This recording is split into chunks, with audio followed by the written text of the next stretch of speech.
We have a rather controversial subject this morning, and I believe that it has practical value at the present time when the world seems to be filled with anxieties.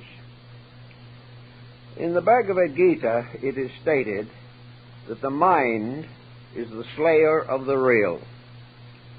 This concept was carried over into Buddhism very strongly.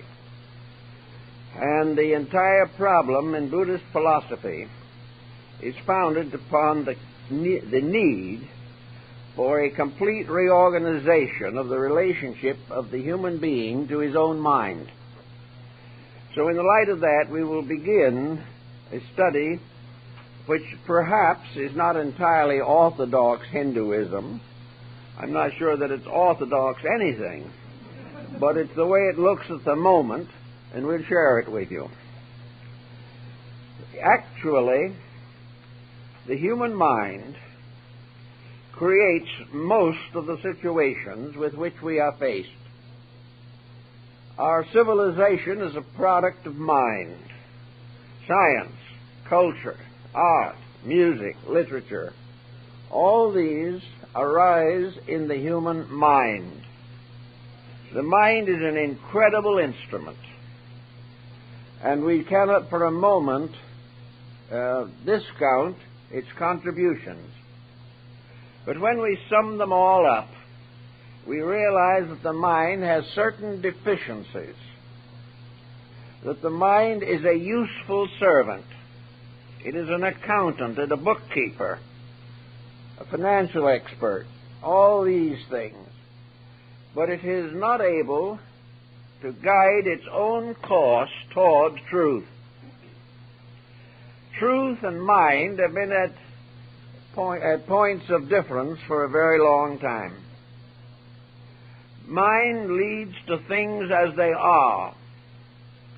And if we are willing to accept things as they are, as truth, then we may declare ourselves to be mentalists.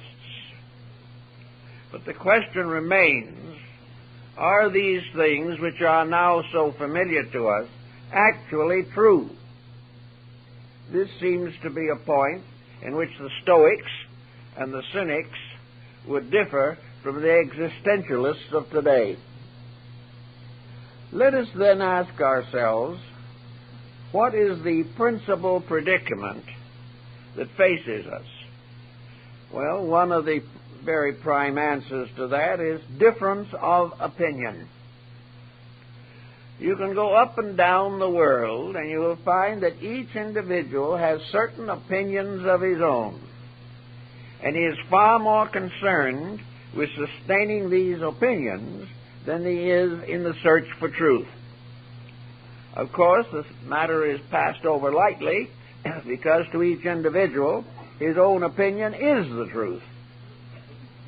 But there's something wrong with the concept, because if each person's opinion is the truth, the confusion is worse confounded. There is no possible way of organizing these innumerable differences in religion, philosophy, science, and all the arts, in history, geography, politics, all these things. Differences of opinion are innumerable. All this points out another very interesting possibility. All these arise in the mind. And if the mind is continually breeding differences forever, and is in conflict with its own particular productions, so that the mind of one fights the mind of another, then there's something that needs further consideration concerning the place of the mind in the history of the world. I think it is safe to say that at the present time, most of the present muddle is mental. Some persons, many, are frightened to death, and fear in itself, anxieties, arise in the mind. Other persons are quite certain that everything is being done badly. This is a conviction in their own minds, and is opposed to similar but opposite convictions in other minds. The mind also predicts the future, filling us all with further fear and discontent. Projecting our present thinking, we come to some very sad and doleful possibilities lying ahead. Also, the mind tells us what success is, what it requires, and how we should approach it. The mind strengthens ambitions and gives techniques for the advancement of personal ends. The mind also is a great salesman. It is a governor in its own right, and the mind, under one body or another, sits in every chair of government in the world. All things are governed by the mind through the minds of governors. So this mind gets to be a pretty important factor in existence, possibly the most important to an embodied world. Now, if there is any question as to the validity of the mind, then we should begin to give consideration to the mental equipment and how we are supposed to use it. One of the points that Marcus Aurelius makes in his Meditations is that the most useful contribution mind can make is long-range planning. Whenever a person performs an action, no matter how simple or complicated the single action may be, it must have a consequence. And the moment the action is performed, the consequence should be considered. Now, this is completely contrary to present policy. Today, we think in terms of do as we please now, and the devil take the hindermost. We make no long-range study of our problems, and we perform whatever action is convenient, comfortable, or pleasant at the moment, with no consideration of the place of this action in the common action of mankind. So Marcus Aurelius was quite correct when he pointed out that almost everything we do has consequences, and the individual performing an action should be sufficiently intelligent to consider the consequence even before he performs the action. And if the consequence of the action is obviously wrong, he will not perform that action. If this was applied to present world conditions, things would be practically solved, because everything that we do is in terms of immediate profit or immediate satisfaction or immediate comfort. The consequences are given no consideration at all.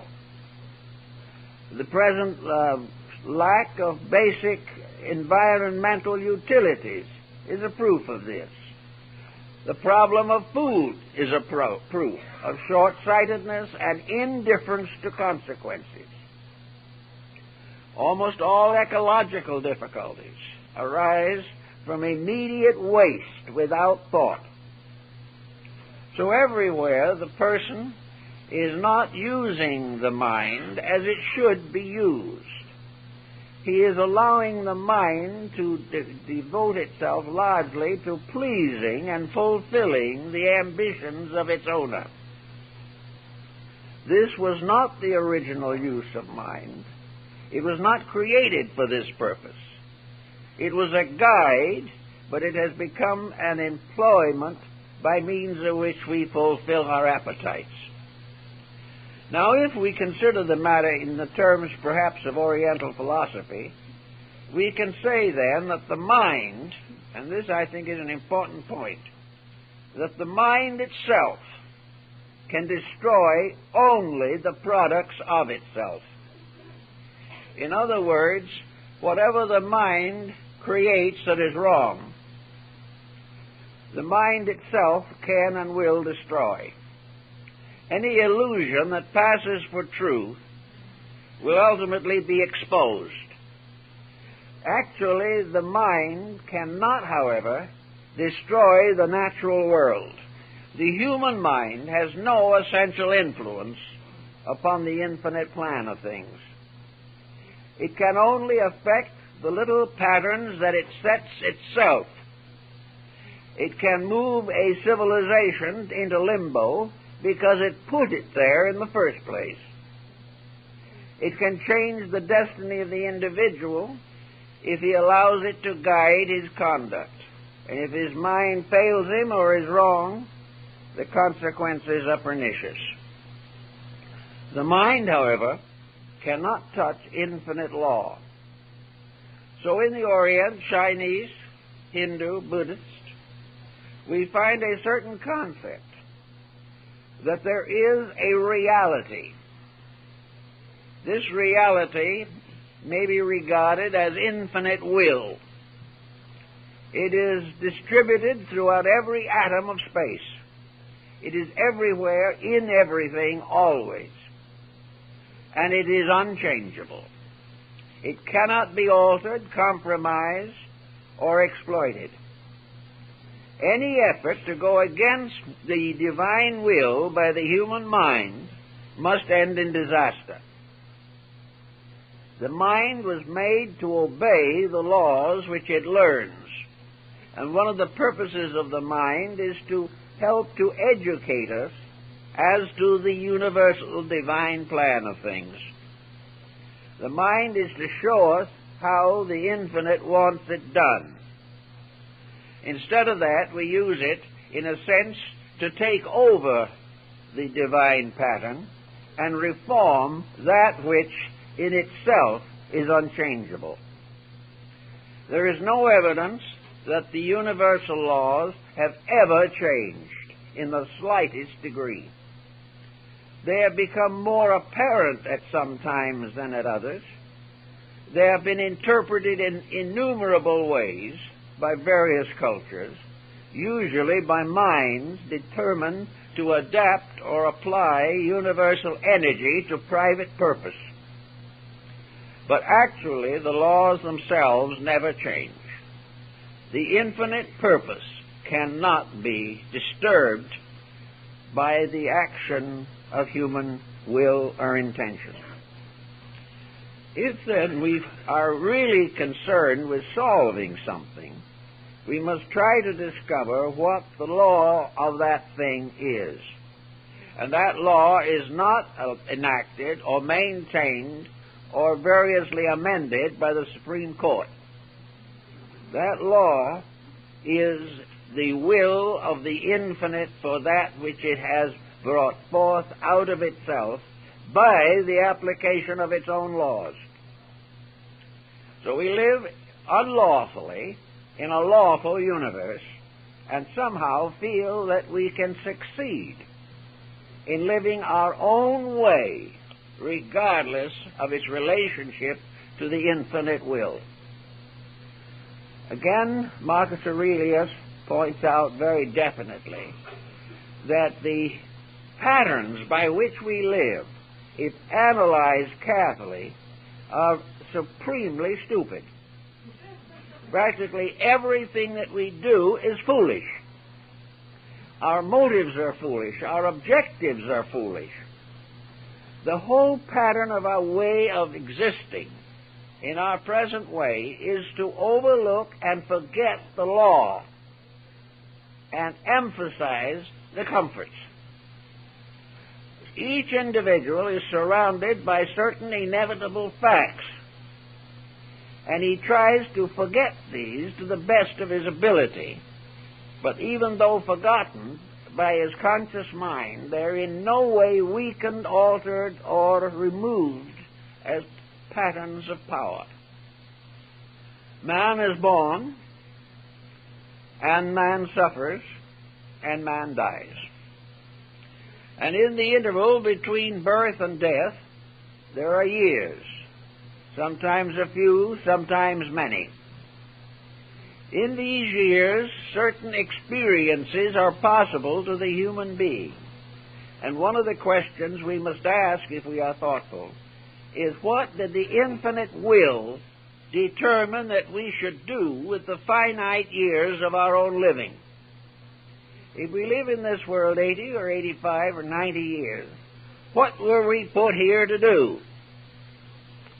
Now, we very carefully avoid this question in practice. We are not interested in what we were put here to do. We are interested in doing as we please as long as we can. We are not wise enough or long-range enough to take care of ourselves properly. And there are thousands, millions of people every day who are shortening their own lives by their own foolishness. But this has no basic effect upon their thinking. Also, many build these years of life into programs which finally make them unfit for creative thinking. They cannot think solutionally of anything except stocks, bonds, and real estate. The stocks, we know what their futures are, and we know also the bonds are just a cut better sometimes. And as far as real estate is concerned, we will ultimately inherit only the plot in which we are buried. All the rest goes to other purposes. And today, due to the expensive and scarcity of land, cremation is taking over, and our ashes will be dumped in the ocean. We can no longer afford even the ground for a grave. And yet we are talking constantly $1 million worth of this, $1 billion worth of that, and the importance of having an adequate munition with which to support and protect what we have. There are no munitions in the world that could be as protective as common sense. But we have not yet come to that degree in our thinking. Marcus Aurelius, at the end of the first chapter of his little meditation, says that fame is no more important than oblivion. Because if it is true that we depart from here, any reputation that we may leave behind has no value for us after we are gone. We may live magnificently as far as our own thinking is concerned, but if there is any reputation that will endure at all, it is not our estate but our conduct which will ultimately be honored. And it is the honoring of conduct that is one of the rarer things that we have. And because we are embarrassed and ashamed of our own conduct, we spend time now, year after year, tearing down the conducts of those whom we admired previously, simply to bring them down to our own level. Now, with this mind problem, what are we doing? How are we going to handle this problem of our own careers? If mind is not the ruler, then what is? Actually, the Buddhist opinion on this matter is rather, I think, simple. Namely, that to the degree that we relax the intellect and permit the internal part of ourselves to come through, to that degree, desirelessness leads to truth. Desire is forever between us and truth. In the cause of desire, we compromise truth every moment of our lives. And we make it a law, practically, to pervert realities in order to advance careers. And we penalize the individual who lives as he should. Now, this penalizing process is most discouraging. But at the same time, it is not an excuse for compromise. Compromising is a means of putting ourselves into those patterns which are destined to fail. Compromise makes us one with the grand mistake of mankind. It gives us no future. It promises nothing but ultimate disaster. So in the Oriental system, we come into a pattern in which the plan, Taoism, the plan, must be allowed to shine through. What we want is not important. What must be and should be is all important. And if it interferes with personal success, that personal success is best interfered with. We are working toward a realization of something.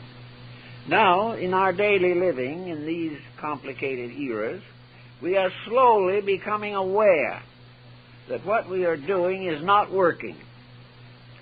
We also know that it has been tried for 10,000 years and has never worked.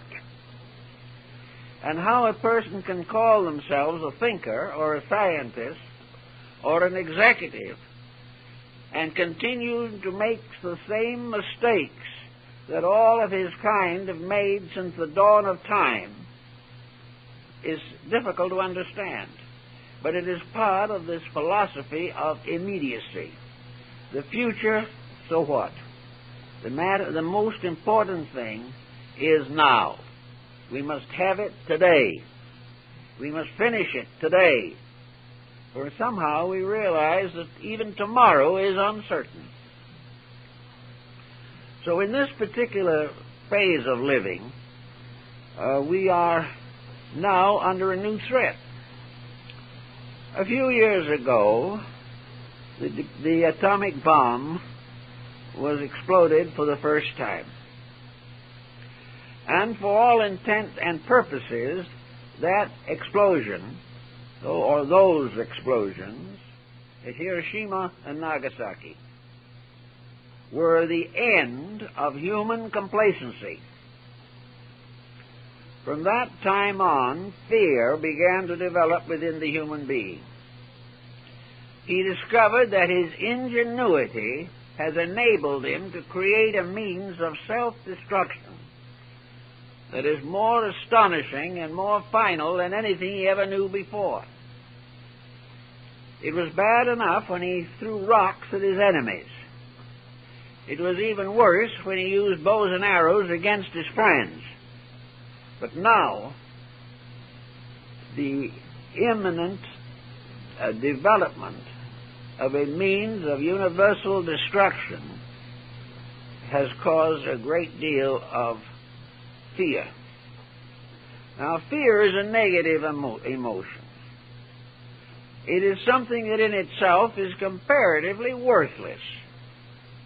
Fear perhaps gives us some protection against extreme foolishness.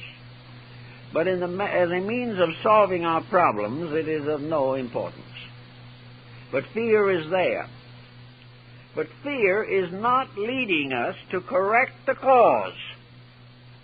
Instead of our fear causing us to find some solution, fear is leading to the multiplication of nuclear armament to make sure that everybody has more than they know what to do with of the power to destroy themselves. Now, this would be a very tragic thing, except as the Orientalist suddenly realizes, and has always believed, namely that anything that can be destroyed by the nuclear bomb will die anyway. This is something that we haven't taken into consideration, namely that the whole structure is locked within matter, material things, cities, towns, institutions, races, nations, political systems. All these things are physical, material things. Wealth is a physical thing. War is a physical thing. These are all part of nature which we call material, physical, belonging to this world, part of the corporeal structure of life. Some years ago, when the atomic bomb was still in its earliest stages, I knew a number of persons who built bomb shelters. They thought they were really long-range thinking. They never really studied the problem of the shelter they were building. Some fast salesman sold them the idea, but actually the whole theory was comparatively worthless.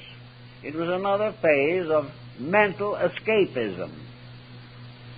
Most of the persons whom I knew that built those bomb shelters to protect them against the fiery death from the sky, most of them are already dead, and they've died in their beds. And the bomb shelters are now used for garden tools, or for food storage, or as a playpen for children. The fear had no effect upon the life expectancy of those people. Perhaps they felt a little safer with the shelter, but it never had anything to do with it. Every day, many, many times as many persons die of natural causes as died in the original atomic explosions. We are killing more people today on the highways with drunken drivers than it is at all likely we will lose in the next world war, if there is one. The individual doesn't measure things. He doesn't think anything through. He doesn't realize the mayhem on the highways. He doesn't realize that while he is frightened to death of a nuclear bomb, he is perfectly willing to drive a high-powered car under the influence of alcohol.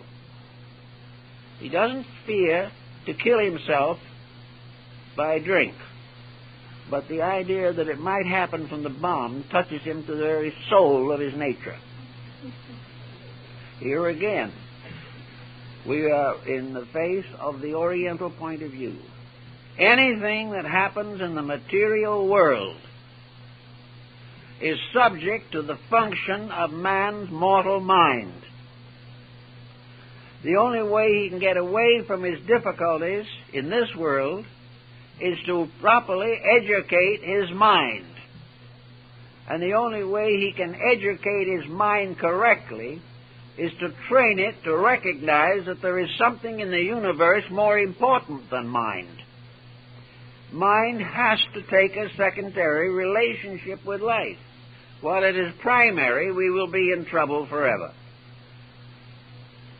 Mind, therefore, in a sense, stands between each of us and the realities which could bring us security and happiness.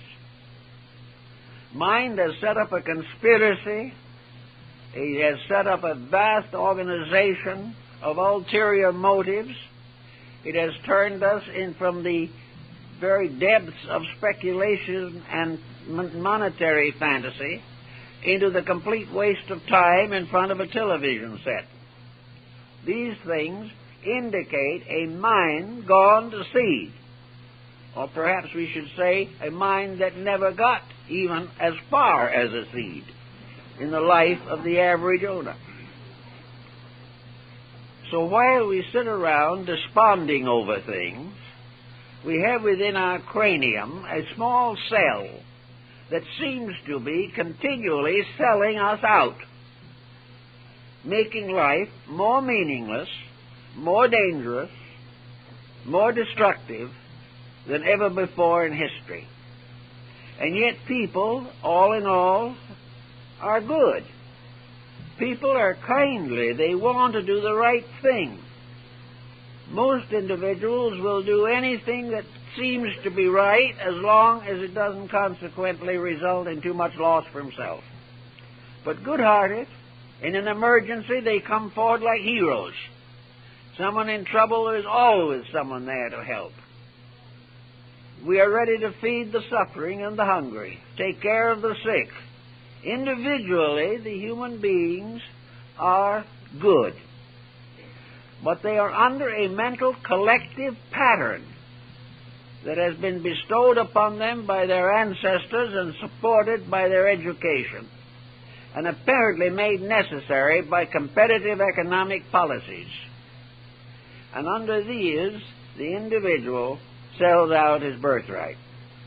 He completely fails to recognize that he has responsibilities for the use of his mental equipment. The Oriental, trying to figure out just how to handle this situation, has finally come to the conclusion that about the best thing to do is to detach oneself from the confusion of worldliness. But this doesn't really work too well either, because when we walk out of worldliness, we move into the mountains somewhere and build a cabin, we fail to realize that we take the worldliness with us into that cabin because it is in ourselves. So we then begin to suffer various privations for principles. We deny ourselves common comforts and develop a whole negative system of mental frustrations which solve nothing either. The mind has just settled in on us like a real tyrant. It has become an obsessor of our lives and values. Also, it has dominated us very largely by stimulating fear. It, of course, also attacks and undermines the other basic freedoms of human life, but fear makes it impossible for us to change our ways. Fear causes us to believe that change may be more painful than what we have. Fear is also exploited by those who wish us to remain as we are. And fear in our personal lives stands between us and the major decisions that would help us to solve our problems. We all need a mental overhaul, and for a time it was hoped that psychology would give it to us.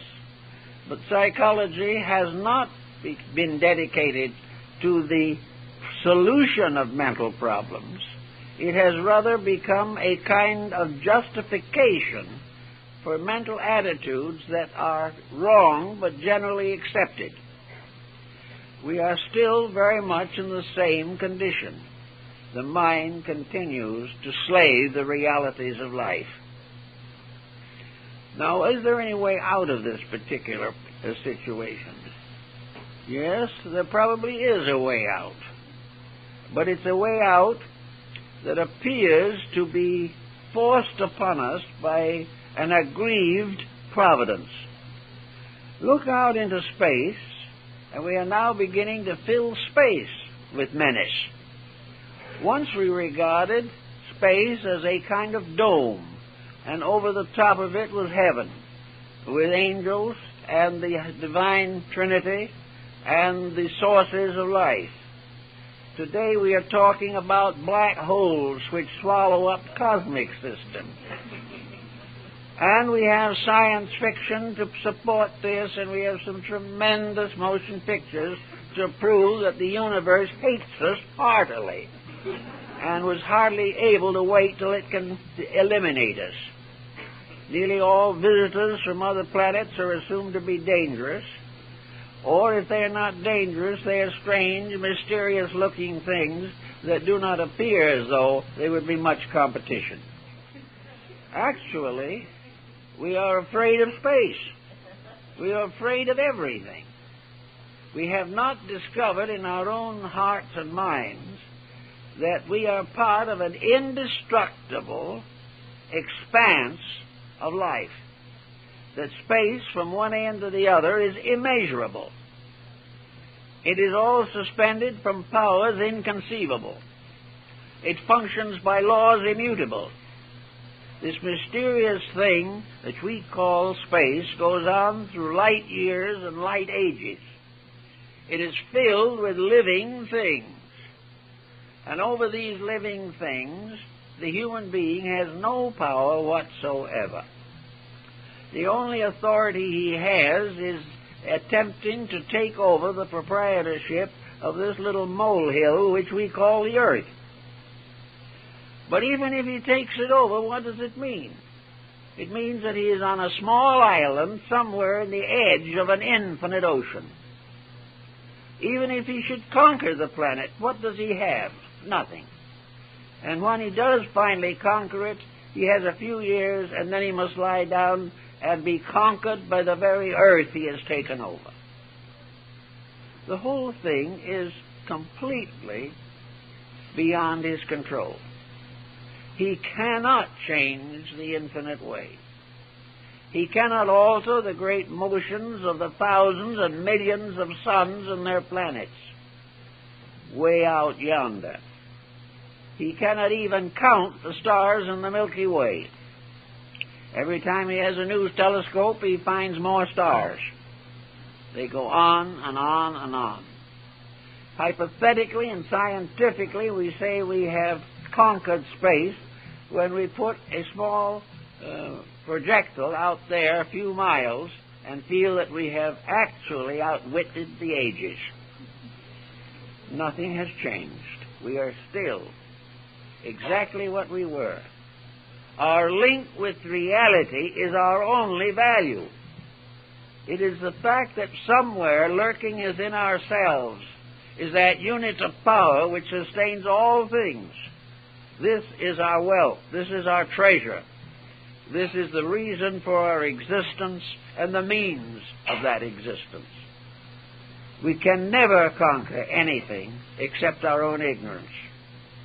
And we can only conquer that when we use the whole creation as a vast symbol of an infinite power which we must obey. We cannot take over. We do not even know the morality of space.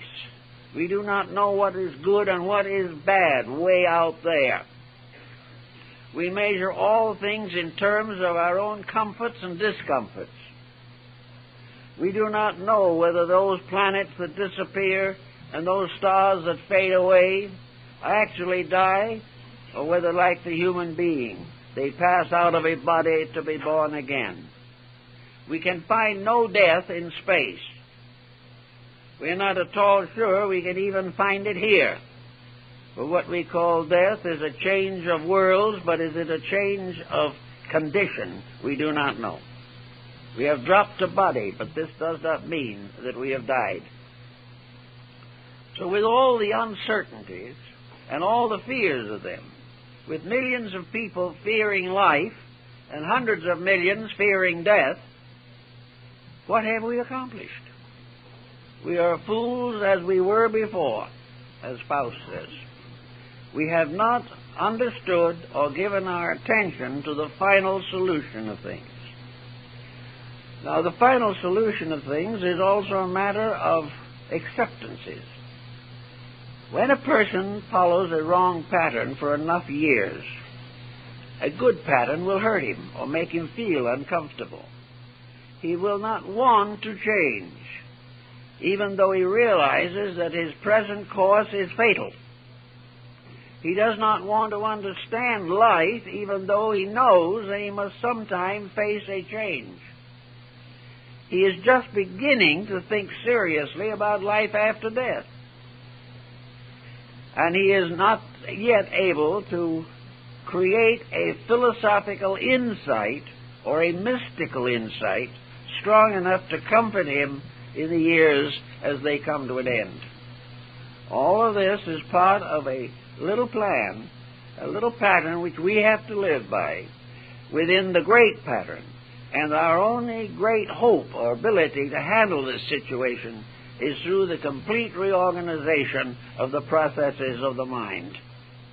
We've got to do something to get the tyranny of the mind off of our backs, for it rides us as the old man of the sea in the story of Sinbad the Sailor. Now, in this problem also, we have another factor. What is this mysterious energy that is released by the bomb? Years ago, we had here on the Los Angeles Times a science commentator who wrote a daily column. I think his name was Lal, and he was a Hindu. But he wrote for many years. And I remember that in one of his columns, he discussed the fact that it appears that the ancient Hindus knew about the atomic bomb. He said, for example, and I suppose anyone who wants to can check it, that in the Ramayana, which is one of the great classics of India, it's a sort of like the Odyssey and the Iliad of the Greeks, a magnificent epic poem, that in the Ramayana, Sita, the wife of the avatar Rama, is kidnapped and taken to the island of Lanka, Ceylon, which has now become Lanka again, by an evil king known as Ravana. And Rama gathered a great army and gained the assistance of the king of the apes. And all together they built a bridge and invaded Lanka and rescued Sita. But the point that is interesting is that it is said in the book that Ravan, the evil king of Lanka, became so angry when he realized that his cause had failed that he shouted and screamed and tore and went about with such terrific combustion that, to use the statement in the book, it was as though an atom had been split. Now, whether this is understood correctly or not, we don't know, but it is an interesting thought that when you get very angry, go into hysteria, maybe some kind of an atom is getting split. There is an irrational release of energy. There is a tremendous power breaking through that is going nowhere. A great temper fit is a tremendous tempest. Perhaps it is an atomic bomb to the physical body. And if it gets far enough out socially, it can be a bomb disrupting society. A false, negative, destructive release of energy from within ourselves can be fatal, not only to our own lives, but to perhaps the whole society to which we belong. Therefore, the problem, first of all, to follow the Buddhist concept, would be that the individual has no reason to fear the bomb, or fear any of the types of emergency that result from Ravan becoming angry. Actually, there is no essential difference. All things that exist will be dissipated. Each living thing without a bomb will depart in its proper time. And according to the Buddhist concept of life, these departures are simply not important. It is not important to live long or to die young. It is important to gain growth, to unfold the inner potentials of life, and to make proper use of energy allotment for an embodiment. And when that embodiment is finished, the information, the soul power that has been gained is built into a permanent being, and there it remains to contribute to the ultimate perfection of all that lives. Therefore, regardless of anything, if human beings wish to destroy themselves, they cannot even succeed in that, because the only thing they can destroy is the physical body, and they're going to lose that anyway. Now, it may be an uncomfortable way of losing it. It may be a difficult and dangerous way, but so it is a difficult and dangerous way when a plane comes down. It is a dangerous and difficult way when a great explosion causes a building to collapse. It is a long and difficult way when some wasting ailment remains slowly destroying life. All these things are difficult, but the essential principle of all life is growth. To learn, to know, to do, to be, and to develop internal resource. And the less we think about our own immortality, the more the fact of its necessity will be forced on us. we will be made to face these things simply because we have refused to consider them constructively when we were in good health. When the world was at peace, temporarily at least, we did not have sense enough to protect the peace. When the individual had a moment of rest from pressures, he didn't have the sense to rest. He kept on wasting energy, time, and life, and it finally catches up with him. Civilizations waste the opportunity to grow. Great cultural systems fade away because they are not sustained by the people who need them most. So nature continues its own quiet course. And this little planet on which we live will continue. Man will not destroy his planet. But he will finally learn that it is absolutely necessary to live here according to universal law and not according to personal whimsy. It will be necessary for him to gain a certain insight and realize that he is a servant of a power that he must obey. Within a certain range, he has the power of individual choice. He can choose to do certain things. He has ample opportunity for constructive pleasures. He can accomplish many wonderful, wonderful things within the pattern of law. But it must be in a lawful pattern. In the story of Buddha, perhaps one of the most interesting and important incidents, of course, is the Great Enlightenment. The illumination of Buddha under the Bo tree is described in the sacred scriptures as an almost inconceivable vision. But nearly all great religions have such visions in connection with their great spiritual leaders. With Buddha, the earth opened. Beings arose from the deep. From the sky descended hordes of divine beings from the 10 regions of space. Every type of thing was revealed in an enormous burst of light. And in the midst of it, the aspirant, the ascetic Gautama, remained quietly at peace, surrounded by a bedlam, a tremendous explosion that shook the earth to its foundations. For it was said that fountains in cities 1,000 miles away reversed their courses. The oceans retreated. The rivers ceased to flow. The mountains trembled and fell. And in all, it sounds very much as though the bomb had been set off. Is it possible, and here I can't really speak for Buddha, and he might not agree with me, it's always possible, but does this story tell us of what you might call a nuclear fission on the positive side of life? Is there a tremendous potential of divinity locked in things? Can the fission or nuclear action result in a release of a complete cosmic power, a power that can be beneficial?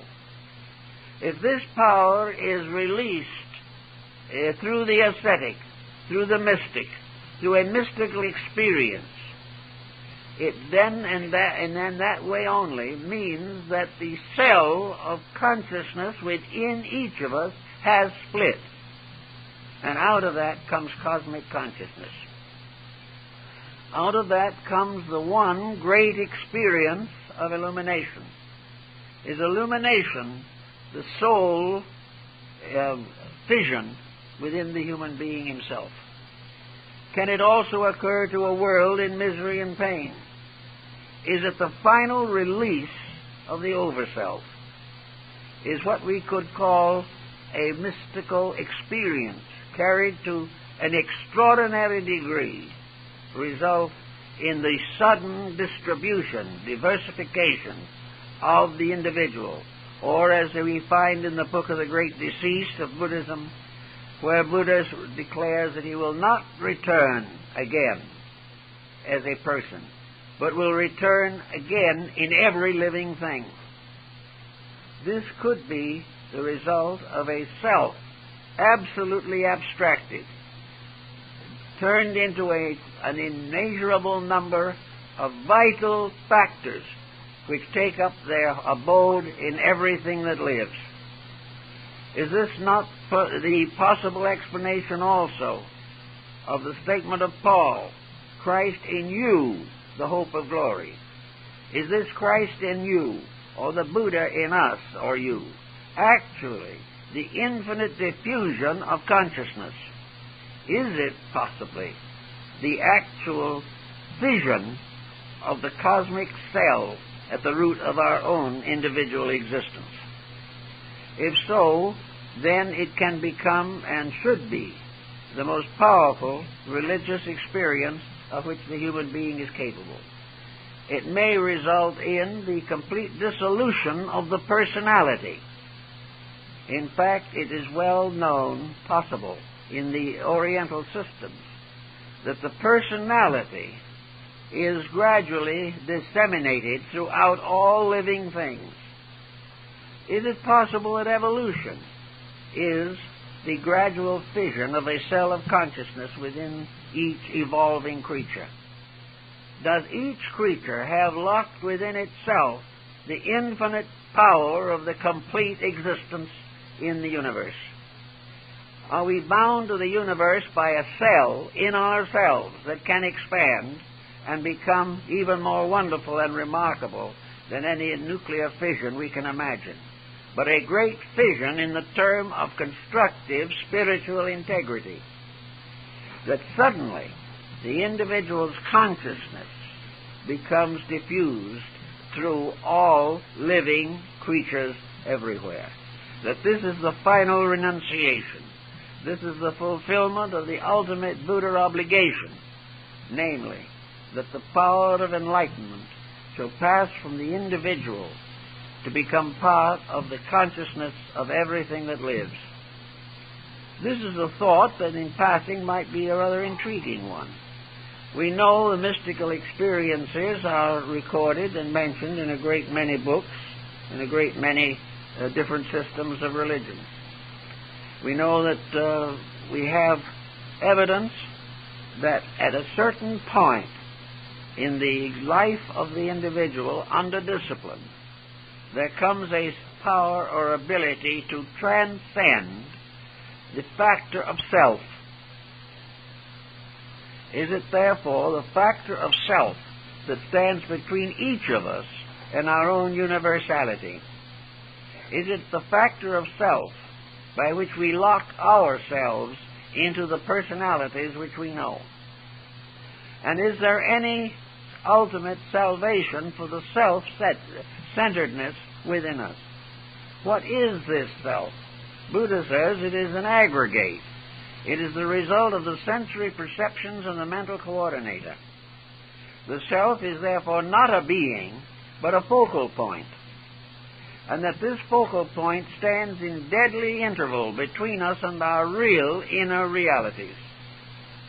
That this focal point has become what we like to call the ego, and it is the basis of the egoism or egotism in ourselves. It is this focal point which enables us to sense ourselves as separate beings, that we are divided one from the other, that each one has this selfness in it. And this selfness is, of course, the aggregate of experience over many lives, built into a pattern which we might call an individuality, by which we separate ourselves from all other individuals. As long as this separateness continues, is our divine nature able to manifest itself. Life is universal. Form is particular. That we should live in a body makes us a separate being. If we transcend that body, either through consciousness or through evolution, then we are moving toward union. All evolution is the binding up of the wounds of separateness. All evolution is our own life expanding more and more and including more and more of the life around us. Sometime each individual must include every living thing within the area and aura of his own insights. Sometime we will know how other creatures feel, and we will know how other people think. We will experience it, not through the strange insecurity of words and things of this nature, but because the gradual unfoldment, expansion of the inner life, which is a kind of gradual nuclear fission, will come finally to carry light to the furthest parts of existence, and with that light our own comprehending power, the power of the individual to escape from the isolation of selfness into the greater union of common insights and common understanding.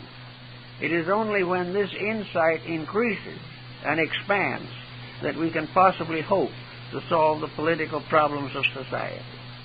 We cannot solve our problems by trying to convert each other. We have to solve our problems ultimately by releasing light from within, a light which, shining as a mysterious spiritual kind of light, permits us to share the inner life of other people. We must have a light from ourselves that can shine into them and see them inwardly as we now see them outwardly. And as we see them qualitatively by the light of consciousness, we will then understand their motives, understand their peculiarities and their problems, and will find the necessary charity to build a better world. Now, the question always is being asked now by physicists and people in these fields, how worlds are born. They think they see stars coming into existence, great bursts of light in space. Do planets and stars come into existence as a result of division, a nuclear fission, in which a tiny cell, less than a mustard seed, suddenly releases within it a power greater than the human being can comprehend? Can we face this? Can we realize, as we do now, the incredible energy, the incredible power, the unbelievable life locked within a single cell? Can we see this and sense it, and not realize that in some mysterious way we are cells, and that this same kind of life is locked within us, that in somewhere in the depths of ourselves is the power to shake the world to its foundation, a power to expand our own inward life until we too become universal. The question has always been, where does evolution go? It would appear that evolution would go towards the constant unfolding of the power of this nuclear cell within ourselves, which is the divine power. As far as we know, nuclear fission has come the closest of anything that we have experienced to the realization of the infinite power at the source of existence. A power that is not only a tremendous physical energy, but we're going to learn ultimately that this power has also a great moral code. The nuclear fission experiment involves a release not only of power, but of laws.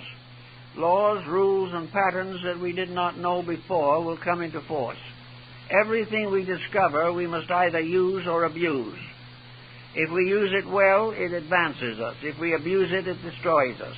And the same will be true in nuclear fission. If we use this power, it can advance our destinies immeasurably.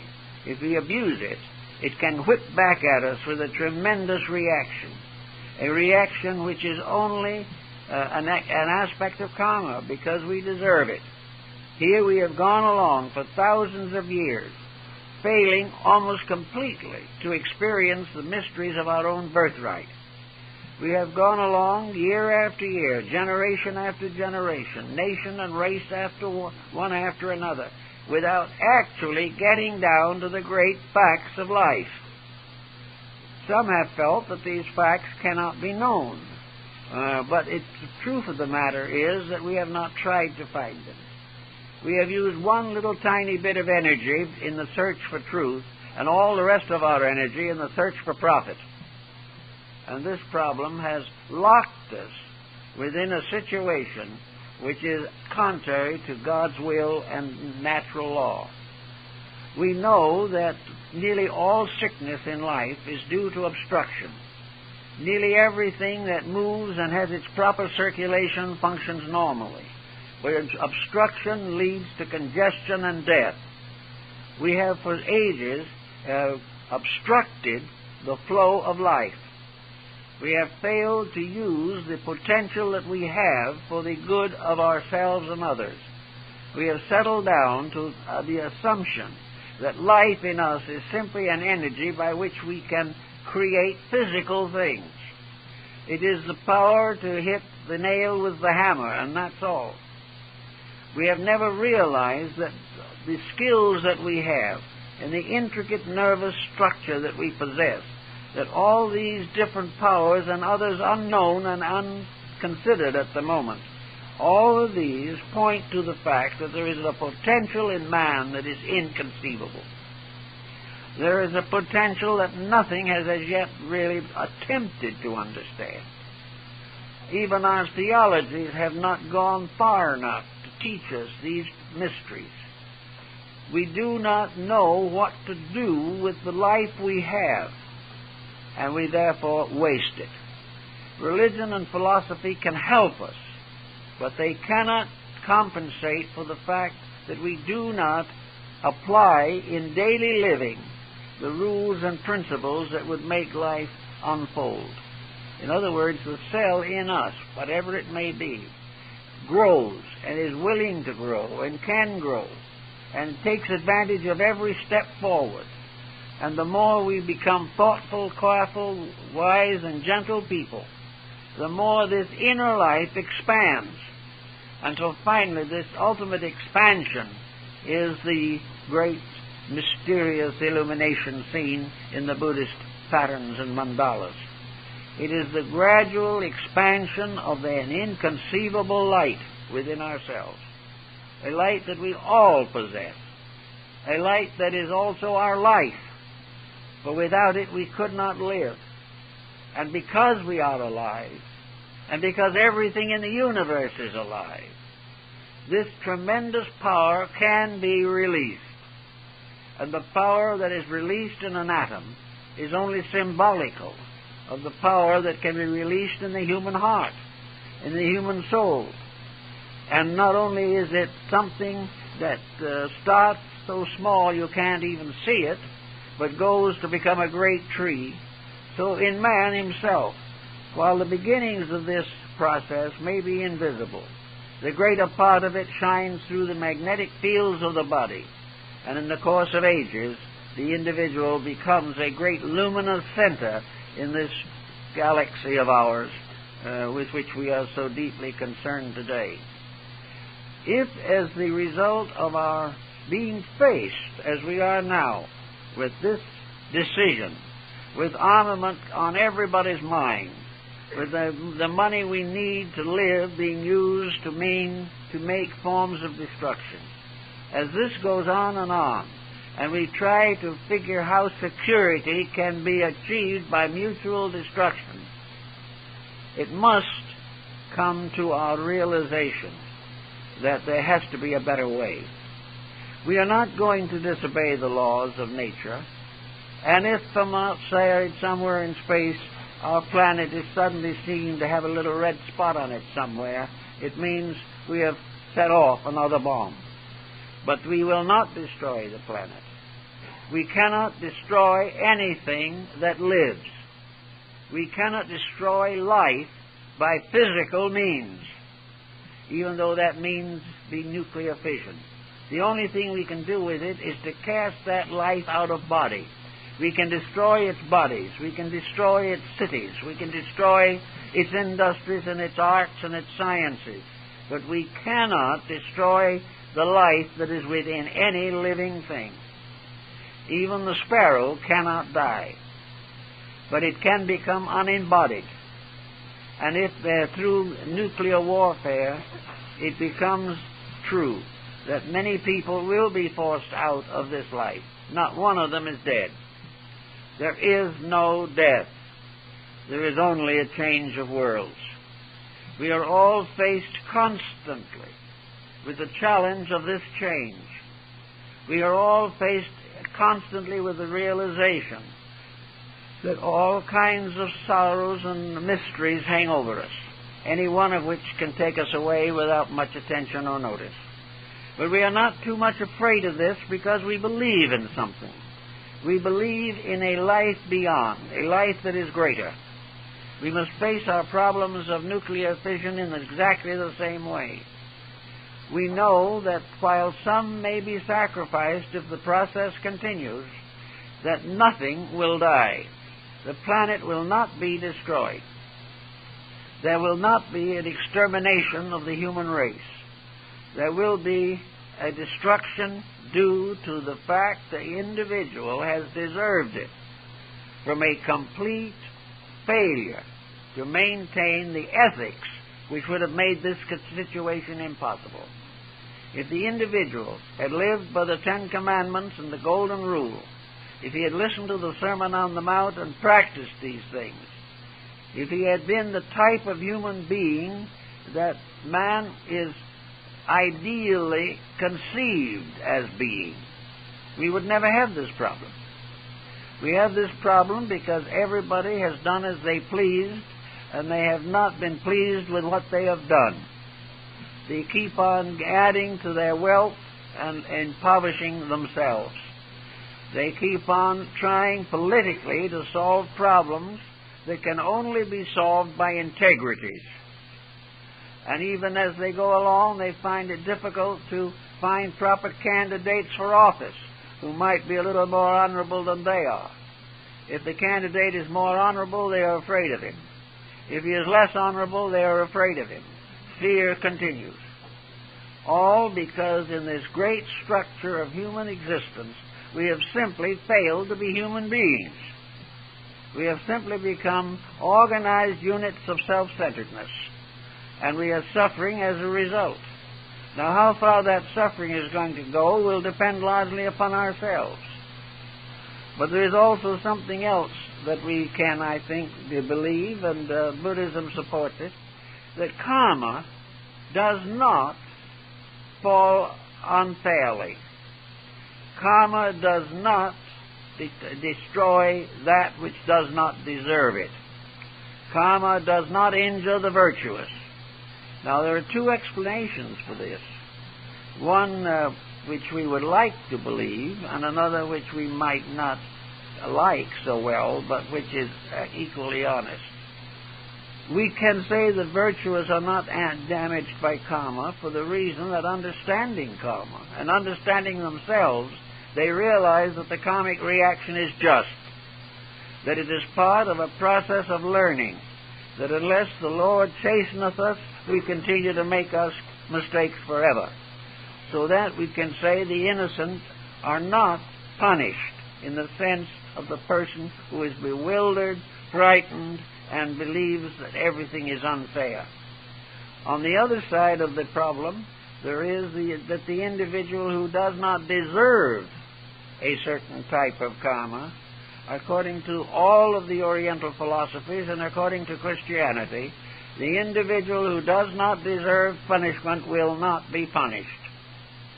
And though there may be a great separation of the wheat and the chaff, that the virtuous person will stand, that heaven will reward those who deserve it. There is no malice in anything. Even in a great disaster, there is no malice. There is no hatred. The universe has not turned against us. All these things are part of a process of growing up. We start as small children, and like small children, we first of all are completely dependent upon our parents. Therefore, we regard these parents as divine. They are heaven sent. Then slowly, as we get a little older, we begin to have minds of our own. and we begin to experience the emotions of egoism with which all human beings are afflicted at some time. We begin to find ways of escaping the rules of our parents. We try everything you can think of, including temper fits, to get our own way when we don't deserve it. These temper fits in society are wars, outbreaks, and common disasters. As we get a little older, we become more and more responsible for our own actions. We pass through educational processes in which, as nations and peoples, we see the consequences of our own conduct. And finally, we enter maturity. In so-called maturity, we are supposed to be able to rule and govern our own conduct properly. We become responsible for our own actions. Maturity is not simply the right to go to X movies. Maturity is the right to live and to think on the level of integrities. But many persons do not take this. Young people growing up become more and more ambition-bound. They become servants of their appetites and emotions. They start going into responsibilities they are not prepared for. They try to raise families without the consciousness and dedication and sense of responsibility necessary to proper parenthood. So all the way along, these individuals are not growing as they should. Nothing is helping them to grow. Really, the parents are not able to handle the situation. The religious groups are no longer sufficiently authoritative. Education has failed utterly. And for most purposes, the professions and higher forms of intellectualism are a complete dead loss. Nothing has been done to help these young people to expand the divine quotient in themselves. They are not releasing the values that they have. They are blocking that release. And gradually this blocking takes over until they lose the power to release these powers. And as a result, drift through life to the end, and usually end dissatisfied, frustrated, and frightened. Now, human beings were built for some better destiny than this. There is a reason for us, and it would seem that the real reason is that we must attain our own integrity in life. Somewhere in the future, in front of us, are responsibilities, opportunities, privileges, and cosmic relationships far beyond anything we can even imagine at the present time. We are going somewhere, and we must try to prepare for that journey. Now, if we are going somewhere, we come back to Marcus Aurelius. For according to Marcus Aurelius, when we start a journey, we must decide where we are going. We cannot simply drift along and hope that the tides of some cosmic ocean will bring us to shore. The moment we begin to live, we must begin to plan the reason for our own existence. And we have to follow two levels of thought. We have to prepare for our material existence here. And that should take the lesser part of our consciousness instead of the greater part. It is simply that we live here quietly and economically and simply within the providences of our opportunities and privileges. And if we lived moderately and economically and thoughtfully, there would be enough to feed twice our present population till the end of time. But instead of that, we go off on all kinds of tangents, waste natural resources, think of nothing but our own satisfactions and comforts, and have no plan whatsoever for the future. Internally, the higher aspect of our planning should be that we are planning a dedication. We should be deciding within ourselves the realm of service in which we hope to contribute to the good of all humanity. We hope sometime to be faithful servants in the house of the Lord. We hope that someday, in the due course of time, we shall come to a spiritual maturity in which, having dedicated ourselves to those values which are real and eternal, we will gradually transmute all our potential into a potency for service, for life, for fulfillment, for growth, and for understanding. In other words, in a sense, we shall become as God, knowing good and evil. We shall be dedicated to the service of the great plan which has produced us. We are not the result of physical or biological accidents. We are part of a cosmic purpose. We are born in this world to do certain things, to grow, to gain, to understand. We are here to temper our unconquered and undisciplined attitudes. We are here to make friendships and overcome antagonisms. We are here to be constructive factors in the social world to which we belong. And like the Hindu, we are here in order to pay the debt that we owe the parents who brought us here, and we pay that debt by bringing our children into the world and trying to give them every opportunity to understand the truths of life, which are the most important things in the world. We have a very simple way of life, but it can be extremely enjoyable. There is no discussion of penances or great tribulations or stupendous sacrifices. Rather, there is a simple statement that happiness is keeping trust with that great mound of cosmic energy that lies at the root of existence, this tremendous blazing star of the infinite. This is the thing that we must keep faith with, for as we do so, we come more and more into the experience not only of the divine wisdom and the divine strength, but also the infinite love which governs and rules all of these procedures in life. We suddenly discover that this universe is also a kind of nuclear cell on the level of affection. For the time comes when suddenly the personal love that we have in this world expands into a love of all that lives. Again, a cell is split. A great release of energy makes it possible for us to gradually become aware of the infinite tenderness and mercy of life itself. Everything that we seek is gradually unfolded for us if we will live according to the rules of the game.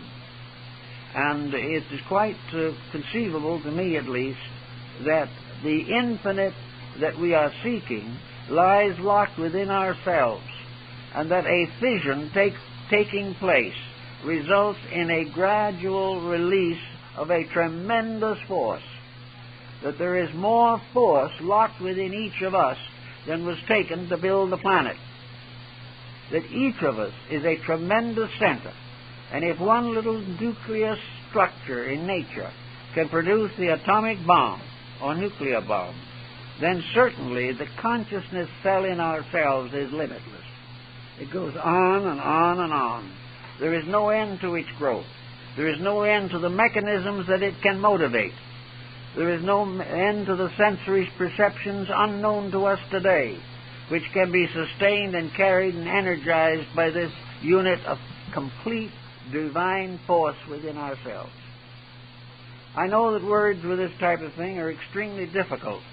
We can't say anything the way we would like to, because the words just do not seem to be available. But perhaps something of the thought can be carried over, namely, that each of us has locked within him an infinite potential for good, an infinite power to grow, and an infinite ability to become a completely cosmic creative power, so that if the time should come, perhaps one day or another, we shall be transformed into suns, and then we shall have planets around us.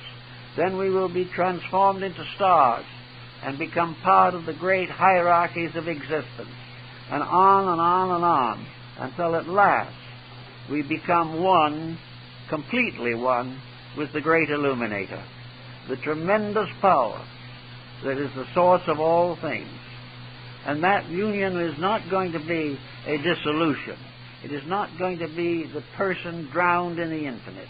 It rather will be a person rescued from drowning in himself, and given the power and skill and energy and understanding and insight to be part of the great hierarchy of powers that populates the firmament, that goes on forever. Man goes on forever, becoming a little wiser all the time. And if he takes the adversities that he faces in the proper way and grows from them, he will find this tremendous release from within himself, leading him on to the end for which he was appointed. Just what that end is going to be, we do not know, for it rests forever in the infinite itself. But we know that it is the greatest good, and we know that this end is also the perfection of wisdom and the perfection of love, transcending anything that we can know in this world. Well, I guess that's it.